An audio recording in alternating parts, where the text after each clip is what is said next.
ఏది అయినా ట్రై చెయ్యి ఆచి చికెన్ మసాలా. ఆచి చికెన్ మసాలా. రిజిస్ట్రేషన్ కి సంబంధించిన సబ్ రిజిస్ట్రార్ దగ్గరనో, ఎంఆర్ఓ గారి దగ్గరనో, కలెక్టర్ గారి దగ్గరనో, కొన్ని మీ దగ్గరనో, కొన్ని నా దగ్గరనో ఇవ్వటం జరిగింది. ఈ రోజు వరకు ఏవైతే ఇందాక నేను 4 జిల్లాల్లో చెప్పానో, మేడ్చల్ జిల్లాలో అత్యధికంగా 511 అప్లికేషన్లు నిన్నటి వరకు లాస్ట్ వర్కింగ్ డే సాటర్డే వరకు రావటం జరిగింది.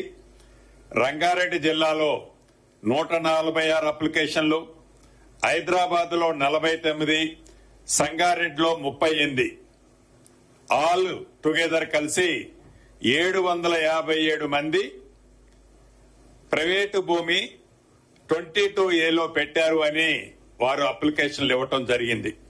ఈ ఇచ్చిన వాళ్లే కాకుండా ఇంకా ఇవ్వని వాళ్ళు కూడా కొంతమంది ఉండే ఆస్కారం ఉంది.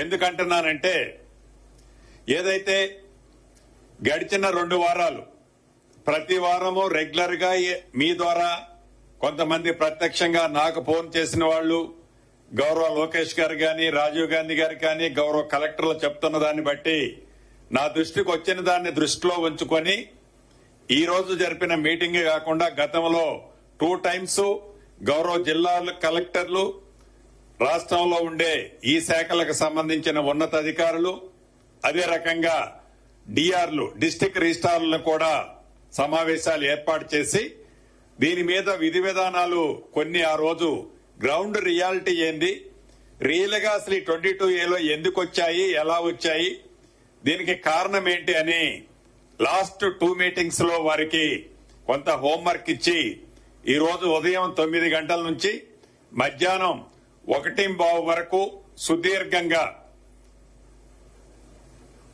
సబ్ రిజిస్ట్రార్ స్థాయి నుంచి ఐజీ స్థాయి వరకు, ఎంఆర్ఓ స్థాయి నుంచి మంత్రి స్థాయి వరకు సుదీర్ఘంగా ఈ 4 జిల్లాల్లో ప్రైమ్ ఏరియాలో ఉన్న ఉన్నతాధికారులు, సబ్ రిజిస్ట్రార్లు, ఎంఆర్ఓలు అందరితో కూర్చొని సుదీర్ఘంగా కేస్ బై కేస్ చాలా మైన్యూట్ గా ఐడెంటిఫై చేసిన వాటితో పాటు ఐడెంటిఫై చేయని వాటిని కూడా ఎక్కడెక్కడ ఏ రకమైన సమస్యలున్నాయి, ఈ సమస్యలు ఉత్పన్నం కావడానికి కారణం ఏంటి అనేది ఇన్ డీటెయిల్ గా చర్చించడం జరిగింది.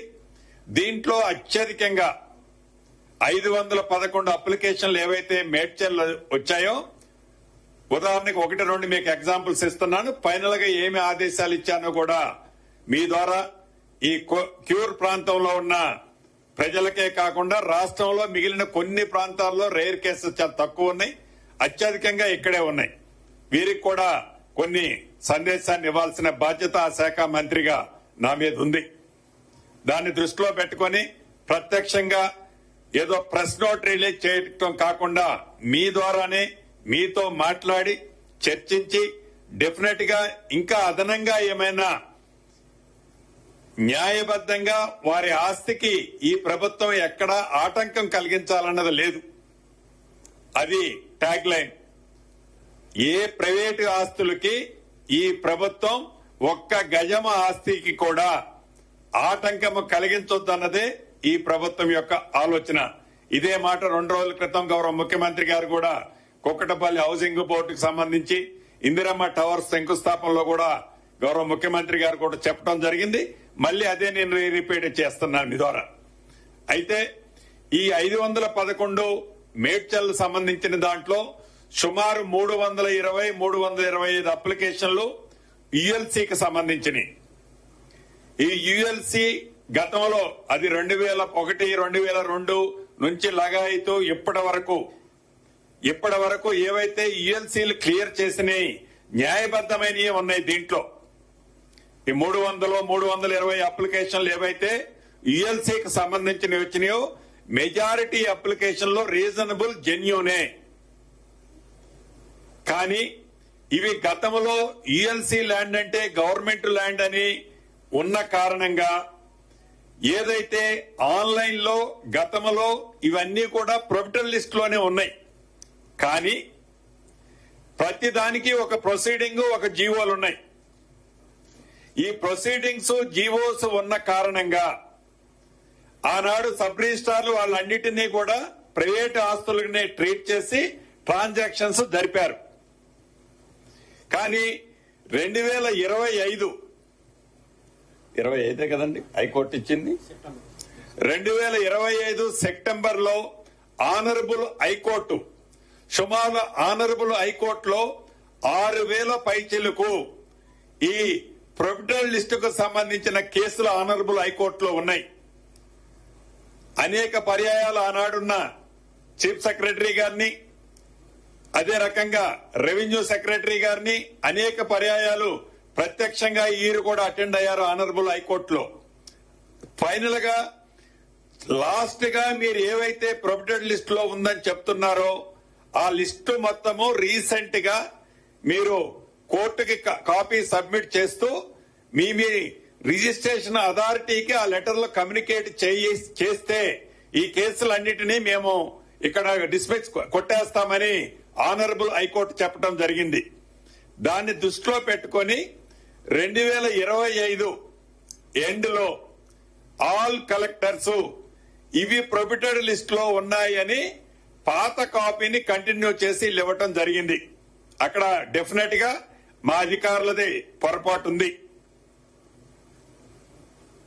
ఆ పొరపాటు ఏందయ్యా అంటే ప్రీవియస్ ఇచ్చిన ఆర్డర్స్ జీవోలు గాని మెమోలు గాని వివిధ సెక్టర్ లో ఏవైతే ఇచ్చారో వాటిని డిలీట్ చేయాల్సి ఉండే.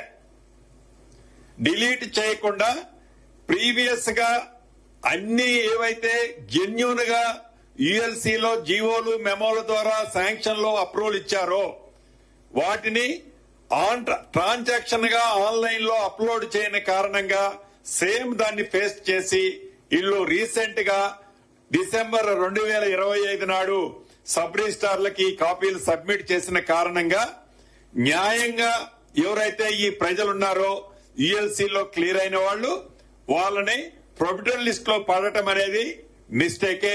దాన్ని కరెక్ట్ చేస్తున్నాం. ఆల్రెడీ ఆ జీవోలన్నిటినీ ఏవైతే గతంలో వివిధ ప్రభుత్వాలు ఉన్నప్పుడు ఇచ్చిన జీవోలు ఏవైతే ఉన్నాయో వాటన్నిటినీ అప్లోడ్ చేస్తున్నా. ఆ అప్లోడ్ చేసిన అన్నిటి ద్వారా ఏవైతే యుఎల్సీ ద్వారా జెన్యూన్ గా ఉన్న ప్రాపర్టీస్ అన్నిటిని కూడా with in couple of days లో ప్రొహిబిటెడ్ లిస్ట్ నుంచి తీసేయబడుద్ది.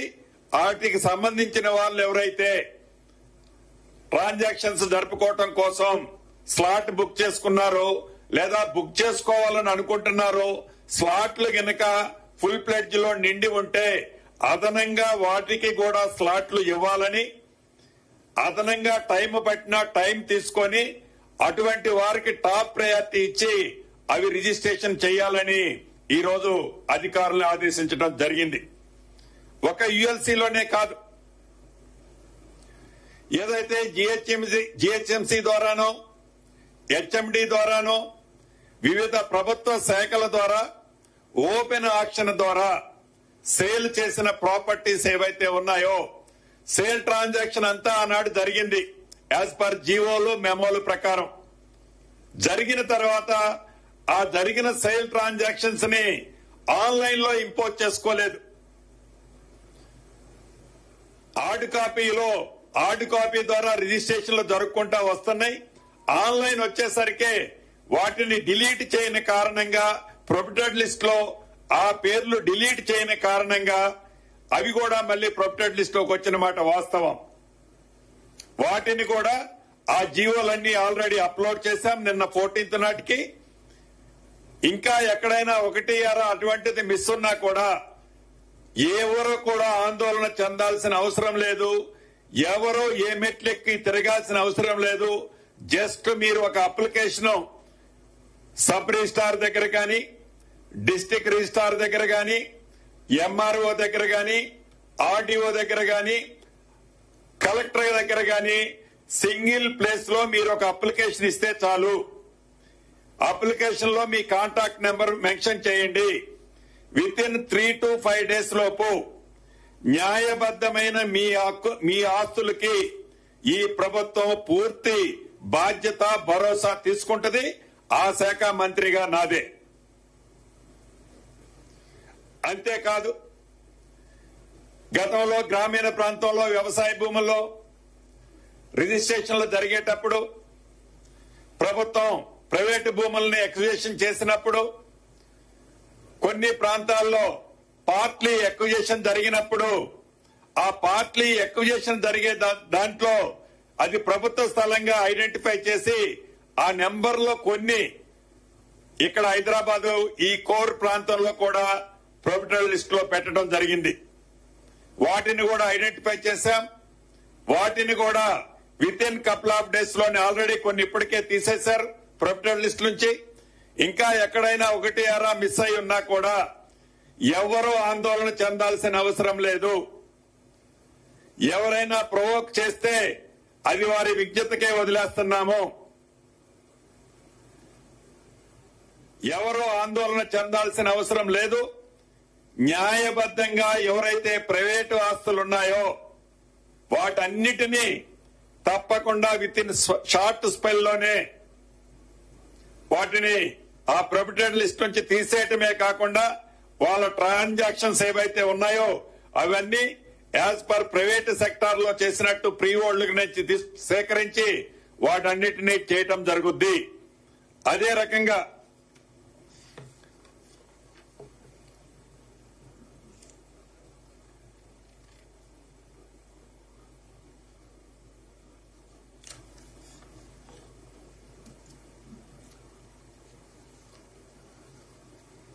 ఉదాహరణకి ఇంకొకటి కూడా మీకు చెప్తాను. రంగారెడ్డి జిల్లాలో ఒక 12 ఎకరాల ల్యాండ్ ఉంది. ఈ 12 ఎకరాల ల్యాండ్ లో ల్యాండ్ ఆసామి ఒక 2 ఎకరాల భూదానం అని ఇచ్చాడు. ఈ భూదానం ఇచ్చిన ల్యాండ్ ఎటు పక్క ఉన్నదో తెలియదు. ఆ సర్వే నెంబర్ మెన్షన్ చేశాడు. సింపుల్ గా ఇది భూదాన ల్యాండ్ అని చెప్పాడు. ఆ సర్వే నెంబర్ 12 ఎకరాలు ఉంది. ఈ అధికారులు గాని ఫిజికల్ లో ప్రాపర్ గా వెరిఫై చేసి ఉండి 2 ఎకరాలే మనం ప్రొబిటరీ లిస్ట్ లో పెట్టాలి. అలా కాకుండా ఈ 12 ఎకరాలు కూడా ప్రొబిటరీ లిస్ట్ లో పెట్టడం జరిగింది. అటువంటి వాటిని కూడా యుద్ధ ప్రాతిపదిక మీద ప్రభుత్వ ఆస్తులు పోగొట్టుకోకుండా ఏదైతే భూదాన ల్యాండ్ ఉందో దానికి స్థానిక ఎంఆర్ఓ సర్వే వెళ్లి విత్ ఇన్ ఈ 1-2 డేస్ లోనే అటువంటి స్పెసిఫిక్ ప్రాపర్టీస్ ఏవైతే ఉన్నాయో జియో ట్యాగుల ద్వారా ఆ ల్యాండ్ ని మార్కు చేసి మిగిలిన 10 ఎకరాలని ఫ్రీ హోల్డ్ లో ఉంచి ప్రైవేట్ ఆస్తిగా ఉంచి ఆ ఆసాం ఎవరైతే ఉన్నారో 2 ఎకరాలు భూదానికి ఇచ్చిన దాన్ని ప్రభుత్వం ప్రొటెక్ట్ చేసుకుంటది. మిగిలిన 10 ఎకరాలు ఇది ఒక ఎగ్జాంపుల్. ఇటువంటిది కపుల్ ఆఫ్ థింగ్స్ ఉన్నాయి. నాట్ ఓన్లీ ఒక భూదానే, దేవాదాయ భూమికి సంబంధించిన దాంట్లో, ఫారెస్ట్ కు సంబంధించిన దాంట్లో గతంలో అప్పుడు లేనిది ఇప్పుడు ఎందుకు వచ్చింది అనే సమస్య ప్రజల్లో ఒకటి ఉన్నమాట వాస్తవం. ఆనరబుల్ కోర్టు చెప్పిన దాని ప్రకారం ఏదైతే 22A లిస్టు రీసెంట్ గా డిసెంబర్ ఎండ్ లోనో జనవరి ఫస్ట్ వీక్ లోనో ఇచ్చారు. ఆ రీసెంట్ గా ఇచ్చే దాంట్లో డిలీట్ చేయాల్సిన డిలీట్ చేయకుండా యాజ్ పర్ జీవోల ప్రకారం మెమోల ప్రకారం అఫీషియల్ గా ప్రభుత్వం ఇచ్చిన వాటిని డిలీట్ చేయని కారణంగా గతంలో వాటిని అప్లోడ్ చేయని కారణంగా సేమ్ రిపీట్ అవటం వల్ల ప్రజలకి కొంతమందికి ఇబ్బంది కలిగిన మాట వాస్తవం. దానికి నేను నిజంగా చాలా వారందరికీ కూడా నా పక్షాన సారీ చెప్తున్నాను. అంతేకాదు ఈ ప్రభుత్వానికి సెకండ్ థింకింగ్ ఏం లేదు. ఈ ప్రభుత్వం అధికారులకు కూడా ఈరోజు నేను ఉన్నతాధికారుల సమక్షంలో గౌరవ సబ్ రిజిస్ట్రార్లు, ఎంఆర్ఓలు, మిగిలిన అధికారులకి చాలా క్లియర్ డైరెక్షన్స్ ఇచ్చాను. ఏదో బూచి చూపించి ఏదో కారణమని చెప్పి ఏదో ఉందని చెప్పి ఎవరిని ఆఫీసుల చుట్టూ తిప్పుకునే పరిస్థితి రావద్దు. అటువంటి పరిస్థితి ఉంటే స్పాట్ లోనే నేను కూడా స్పాట్ లోనే అటువంటి వారి మీద చాలా సివియర్ యాక్షన్ తీసుకోవటం జరుగుద్దని చెప్పాను. అదే రకంగా ఇద్దరు అధికారులు ఒకరు రెవెన్యూ సెక్టార్ నుంచి, ఒకరు స్టాంప్స్ అండ్ రిజిస్ట్రేషన్ ఉన్నతాధికారులు ఇద్దరు. వీరిద్దరికే అక్కడ చెప్పాను, ఇప్పుడు కూడా చెప్తున్నాను. ఒక ఉన్నత స్థాయి కమిటీని కూడా ఈ రోజే కాన్స్టిట్యూట్ చేస్తారు. ఎవ్రీ వీక్ ఈ కమిటీ ఏవైతే ఈ సమస్యలు వస్తున్నాయో కేస్ బై కేస్ జెన్యూన్ ఉన్న కేసుని అక్రాస్ ది టేబుల్ పరిష్కరించే విధంగా, ఆదేశాలు ఇచ్చే విధంగా వీరిద్దరికి ఇప్పుడే నేను ఆర్డర్ వేశాను. అదే రకంగా టోల్ ఫ్రీ నెంబర్ కూడా ఒకటి మీ ద్వారా ఎవరైతే ఈ నిషేధిత జాబితాలో ఉన్నారని, అభద్రతకు లోను కావద్దని చెప్పటం కోసం ఒక టోల్ ఫ్రీ నెంబర్ ను కూడా మీ ద్వారా వారికి తెలియజేస్తున్నాను. కంప్లైంట్స్ ఏవైనా ఉంటే రాతపూర్వకంగా ఇచ్చినా పర్వాలేదు, ఈ టోల్ ఫ్రీ నెంబర్ కమ్యూనికేట్ చేసినా మళ్లీ మా పక్షానే డిపార్ట్మెంట్ సైడ్ నుంచే వారికి కమ్యూనికేషన్ కూడా వస్తుంది. 8518 ఉండదు అనుకుంటా, ఉంటుందా? 11 డిజిట్స్. 18005 టోల్ ఫ్రీ నెంబర్ అండి. 18005 994788. మళ్ళా రిపీట్ చేస్తున్నాను, 18005 994788. ఇది టోల్ ఫ్రీ నెంబరు. ఎవరైతే న్యాయబద్ధంగా వారి కష్టార్జితంతో సంపాదించుకున్న ఆస్తులున్నాయో, నేను కూడా చూశాను, కొంతమంది మీడియా మిత్రులు చెప్పి రాసిన దాన్ని చూశాను.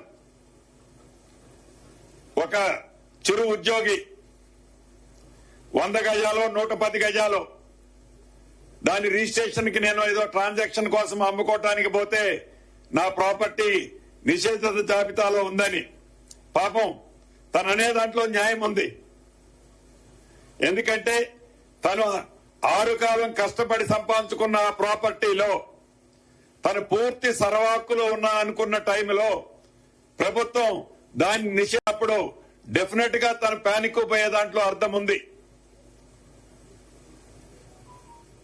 అటువంటి పరిస్థితి భవిష్యత్తులో ఉండొద్దని ఎవ్రీ వీక్ ఈ ఉన్నతాధికారుల కమిటీ సమీక్షిస్తుంటుంది. టోల్ ఫ్రీ నెంబర్లలో కంప్లైంట్ స్వీకరిస్తుంటాం, రిటర్న్ పూర్వకంగా మీరిచ్చే కంప్లైంట్లు సేకరిస్తుంటాం. ప్రభుత్వ భూములు కాని వాటిని, ప్రైవేటు ఆస్తులని తప్పకుండా ఈ ప్రభుత్వం వాళ్ళకి పూర్తి భద్రత, భరోసా కల్పిస్తుందే తప్ప ప్రైవేటు ఆస్తులు తీసుకొచ్చి ప్రభుత్వ ఆస్తులుగా ఈ ప్రభుత్వం ఎట్టి పరిస్థితిలో చిత్రీకరించదు. అదే రకంగా CS7, CS14 ఇవి కూడా చాలా ప్రాంతాల్లో ఉన్నాయి. ఇవి కూడా సైజబుల్ గా ప్రొబిటల్ లిస్ట్ లో ఈనాడు ఉన్నాయి.